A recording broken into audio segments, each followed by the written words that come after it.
Paz e bem, muito boa noite a você que nos acompanha e que está conosco nessa transmissão. Nós queremos compartilhar com, como frades capuchinhos, uma produção, uma produção que foi feita a várias mãos e que trata de um tema que é muito caro para a nossa experiência capuchinha, e que se trata da oração mental. Então, nós queremos apresentar um livro que foi publicado recentemente, está sendo lançado hoje, é uma produção, uma parceria da Escola Superior de Teologia e Espiritualidade Franciscana de Porto Alegre, a STEF, juntamente com a Conferência dos Capuchinhos do Brasil, CCB, e que, compartilhando então com os capuchinhos e outras pessoas interessadas na espiritualidade franciscana, na espiritualidade capuchinha, nós apresentamos então esse material, Oração Mental, um jeito capuchinho de rezar. Como eu disse, é uma produção a várias mãos, é uma experiência também de produção comunitária, vamos dizer assim, e nesse sentido, ele reúne então vários textos, uma tradução também, que depois nós vamos apresentar, num material que está editado, então, em 200 páginas, não é? Foi, então, produzido, publicado aqui em Porto Alegre, e vai estar à disposição, então, especialmente dos capuchinhos, mas também de outras pessoas que se interessam pela espiritualidade, pela oração. E é com a alegria, então, que, em nome da STEF, da editora da STEF, eu queria apresentar as pessoas que trabalharam e que produziram esse material. Começar com o Frei Klenner, que é um capuchinho da província do Brasil Central. Ele estudou filosofia, vem estudando teologia e fez a sua pós-graduação em espiritualidade franciscana aqui na STEF, e é deste curso, vamos dizer assim, a provocação para essa produção. O Frei Vanildo Zunho, que também é capuchinho da província aqui do Rio Grande do Sul, professor na Escola Superior de Teologia e Espiritualidade Franciscana, fez o seu doutorado na área de Teologia e História, e então também percorre, vamos dizer assim, esses caminhos da história dos capuchinhos, da história da espiritualidade franciscana desde os seus inícios.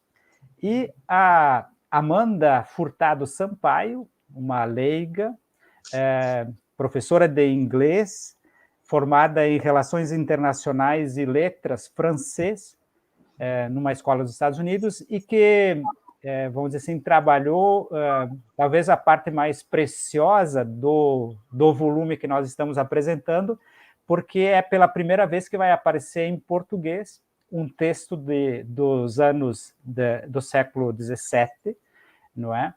E que ela, então, com muito esmero, com muita dedicação, fez a tradução do francês, não é? Buscando, então, nessas fontes antigas, primeiras da tradição capuchinha, aprender, não é? Ou trazer presente para a nossa realidade essa forma de rezar, não é? Que nasceu com vamos dizer assim, com a tradição capuchinha, que fez tradição na ordem dos capuchinhos e que chega até nós, vamos dizer assim, às vezes como um desafio, não é? Numa sociedade que é muito mais da imagem, muito mais do movimento, muito mais da palavra, muito mais do apelo visual, vamos dizer assim, a gente é chamado a ou é convidado a essa experiência do silêncio, não é? Que é a parte principal, vamos dizer assim, da oração mental.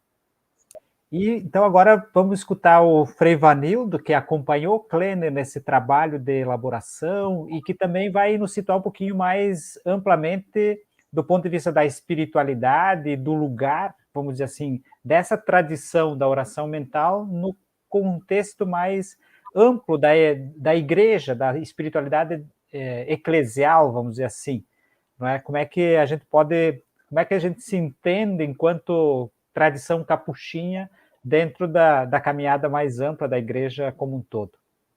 Bem-vindo, Frei Vanildo. Obrigado, Frei José. Boa noite ao Frei Klener, boa noite, Amanda. Paz e bem a cada um, a cada uma que nos acompanham aqui nessa noite, nessa conversa tão especial, tão marcante para mim e eu acho que para todos que fizemos essa experiência de adentrar numa das tradições mais primeiras da nossa vida capuchinha. E um texto do século XVII, visitá-lo, aprofundar, conhecer, foi uma experiência fantástica. Então, eu agradeço primeiro ao Klener, Frei Klener, por me ter provocado a fazer esse caminho junto com ele, na orientação do trabalho de conclusão do curso de especialização, e a Amanda por esse trabalho técnico e também espiritual, como ela fazia referência, de traduzir um texto tão antigo ao mesmo tempo tão atual. E, provocado pelo Klener, eu também me adentrei no tema, e dentro dessa missão comunitária que nós tivemos, que partilhamos, eu também tive a oportunidade de traduzir um texto do Frei Optat de Wegel, já falecido, um texto escrito nos anos 60, em que o Frei Optato ele faz uma contextualização do surgimento da reforma capuchinha e dentro dela a espiritualidade capuchinha e a oração mental, que é típica da nossa tradição. E para mim foi uma ocasião de revisitar todo esse período histórico, e o texto do Frei Optato, que eu traduzi, está ali incluído nessa obra, e ele é muito feliz, muito importante, um texto único, porque ele situa a reforma capuchinha dentro do movimento da reforma da igreja do século XV, XVI e XVII. E todos sabemos o que foi o movimento de reforma da igreja no momento de crise, que eu diria se assemelha muito ao momento em que a igreja está passando hoje. Momento muito crítico, muito delicado, com várias tendências, vários caminhos propostos, e aí dentro surge a reforma capuchinha dentro do desejo expressado de volta às origens, a volta à simplicidade do evangelho, e aí nós temos todo o movimento humanista cristão, e temos o movimento de reforma que resultou na reforma luterana, na reforma calvinista, e dentro do movimento franciscano, a reforma capuchinha, que era a volta aos evangelhos e a volta a Francisco de Assis. É dentro desse movimento de reforma que surgem os capuchinhos. E o Optato de Wegel insiste muito no texto, e eu acho que ali ele é muito preciso, né, que toda reforma institucional, ela sempre nasce, ela tem seu berço numa reforma espiritual. Ou seja, as reformas institucionais só têm sucesso, só vão adiante, quando elas são sustentadas por uma experiência espiritual. E no caso da reforma capuchinha, era essa volta ao Evangelho e volta a Francisco, baseado em duas coisas fundamentais: a simplicidade ou humildade e a pobreza. Esses dois pilares da experiência franciscana, a pobreza e a simplicidade. E é nessa simplicidade da vivência da fé que se enmarca aquilo que nós chamamos a oração mental. Por quê? Século XVI, século XVII, a Igreja Católica ela se caracterizava pelo poder e pela pompa. Era uma igreja império, uma igreja reino, em que os papas eram reis, os bispos príncipes e os presbíteros ou sacerdotes eram as figuras que expressavam o poder da igreja a nível local, e as ordens religiosas faziam parte dessa dinâmica de poder. Não podemos esquecer que era um movimento em que se estrutura e se expressa de forma muito forte o barroco. E o que é o barroco? É a religião da exterioridade, a religião de muito pano, de muito incenso, de muito rito, de muita liturgia, de muita música de tomar conta de todos os espaços exteriores. E o que faz a reforma capuchinha? O retorno para a experiência interior. Até o Victor Marques perguntava ali no chat, mas o que é mental? Se eu pudesse dizer, não sei se o Klenner e a Amanda poderiam concordar, que aqui nós poderíamos traduzir o mental como o retorno à experiência interior do encontro com Deus. Ou seja, não é na expressão exterior, mas no íntimo de cada um, que se faz a conversa, a escuta de Deus, como dizia o Klenner, e a fala com Deus. Por isso que ela tem três veios, essa experiência interior, né? A razão, a vontade e a afeição. Repito, a razão, a vontade e a afeição. Ela trabalha em cima desses três eixos, mas não no sentido de mostrar para os outros, mas no sentido de dizer para si mesmo e dizer para Deus. É o encontro interior. Então, o mental aqui não é o racional, mas é o interior. A experiência de Deus que passa pela razão, sim, passa pelo coração e passa pelas mãos, pela vontade de fazer, de transformar, como assinalava o Klenner na última parte da sua colocação. Então, claro, viajar num texto de 4 séculos sempre é muito difícil. Alguns de vocês, talvez quando tomem o texto do Marcial de Tamp, pensem assim, bah, mas isso que ele propunha para o século XVI não vale mais para hoje. Talvez a forma externa ou o conteúdo, mas o método. Aqui eu acho que é importante desse texto do Marcial de Tamp é o método que ele propõe para conduzir o iniciante na oração mental.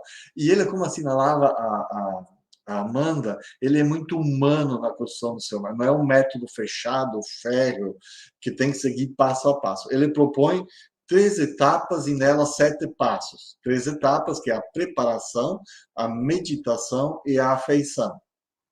E dentro dela são 7 passos. Mas ele diz, no início é bom seguir os passos para a gente se treinar, aprender a fazer a meditação. Mas depois que se está iniciado, não precisa mais observar esses passos rigidamente. Cada um faz o seu caminho, que tenha a liberdade do encontro com Deus, de escutar Deus falando e de falar a Deus. E o texto, diz ele, o texto não é necessário, é só um suporte. Importante que a gente coloque a vida diante de Deus. Então, quando eu li o texto do Marcial de Tamp, quando eu tentei me situar, foi primeiro uma chamada de atenção. Como é que nós temos um método de oração tão rico, tão bonito, tão prático da nossa tradição capuchinha, que praticamente é desconhecido no dia a dia dos frades e no nosso processo de formação? Nós usamos métodos de outras tradições e esquecemos o nosso próprio método. Então, esse choque, digamos, de dar-me conta de que nós temos um método próprio que às vezes é esquecido. E a outra, que para mim foi muito importante, foi de que esse método, apesar de seus 400 anos, é muito atual. Porque hoje também, como dizia antes, né, nós vivemos essa busca de rumos da igreja. E há uma proposta de uma religião, da volta à religião da exterioridade. Claro, hoje em outros suportes, a religião midiática, né? Aquela religião das mídias sociais, ou então da televisão, em que o importante é aparecer. Enquanto que a proposta franciscana, de Francisco de Assis, resgatada pela Reforma Capuchinha, não é o aparecer, mas é o ser e o encontrar-se com Deus numa experiência profunda, que passa pela razão, que passa pela vontade e que passa pela emoção. Então, na introdução que eu redigi na apresentação inicial, eu coloco esses passos, né, de forma esquemática, como um auxílio para depois quem vai ler o texto do Marcial de Tamp poder adentrar mais com profundidade ao texto. Então, a minha sugestão como organizador desse material é que quando vocês recebam esse livro em mãos, a primeira coisa sigam a ordem proposta pelo texto. Leiam o capítulo redigido pelo Frei Klenner, que nos dá essa introdução geral. Depois leiam o texto do Frei Optato de Weigel, que nos ajuda a situar no contexto histórico da reforma capuchinha, para depois, então, no terceiro passo, tomar o texto do Frei Marcial de Tam, propriamente dito. Então, era isso. Eu acho que é um primeiro texto que nós traduzimos, e a minha expectativa, o meu desejo, é que nós retomemos, aí fica um propósito nosso como Faculdade de Teologia Franciscana Capuchinha aqui no Brasil, de resgatarmos outros textos da tradição capuchinha, dos primórdios, principalmente nesse campo da espiritualidade, que ainda não tem uma versão em português. Então, mais uma vez, obrigado ao Frei Klenner por nos provocar a esse percurso, obrigado à Amanda por fazer esse trabalho fantástico de tradução do texto, e fica essa vontade, né, de nós seguirmos nesse caminho de resgate à língua portuguesa dos textos da primitiva tradição espiritual capuchinha. Obrigado.